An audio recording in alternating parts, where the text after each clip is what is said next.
Today, we're going to talk about a huge piece of the equation when it comes to mental health, which is diagnosis. Now, I'm a mental health coach. My name is Sean. I cannot diagnose illness or prescribe medication. That's not what this is about. This is just about the sort of idea of diagnosis in general. And this is actually a snippet of a conversation that I had with my streaming community that I thought was really helpful and insightful. And honestly, one of the people asked for the conversation to be bottled. So this is that bottled conversation, and I hope it's helpful. Here we go.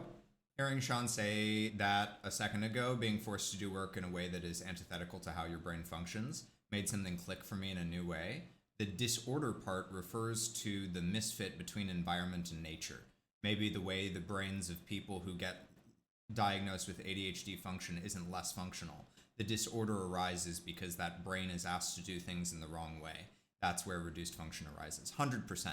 This is a big argument that a lot of people have against diagnosis, is that therapy as a modality was developed to help people to function in society, which means that like all of the, diagnoses and everything, they're all about function.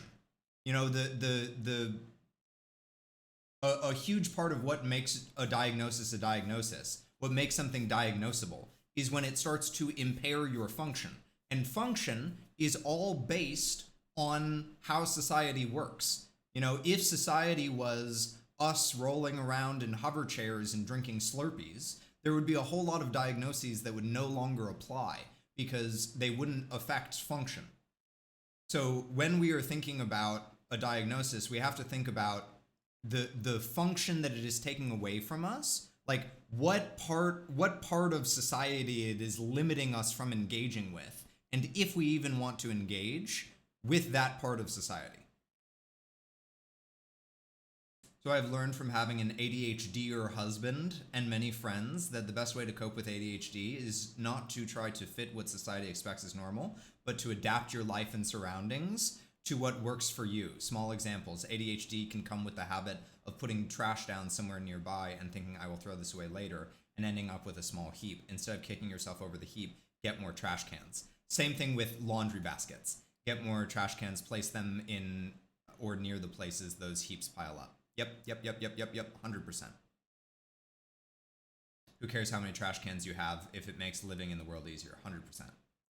I think this is an argument for diagnosis, at least in the way I'm thinking of, allows a person to learn how to do things the way that's right for their brain, and then the disorder part caused by misfit can be reduced. I do want a word that's not disorder to describe the underlying traits that are not the same thing as the disorder. Yes, I agree. I think that in my mind, there are two major reasons for diagnosis.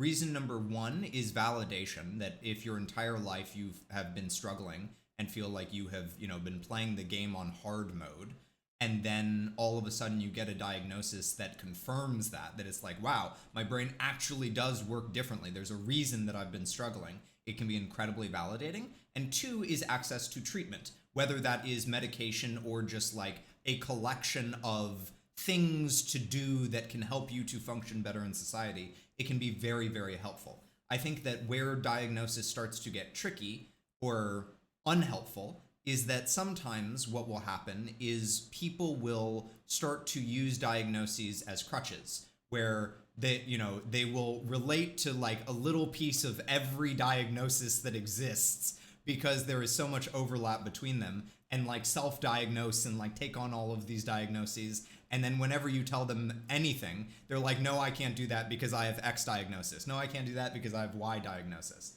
And I think that can actually be incredibly limiting. Can a diagnosis be the case if symptoms appear only for a few months at a time? Yeah, absolutely. So to be clear, I'm not a licensed therapist or anything. I'm a mental health coach. So I can't diagnose or prescribe medication or anything I can't diagnose illness or prescribe medication or anything like that. But this is just sort of like knowledge that I have learned about diagnosis.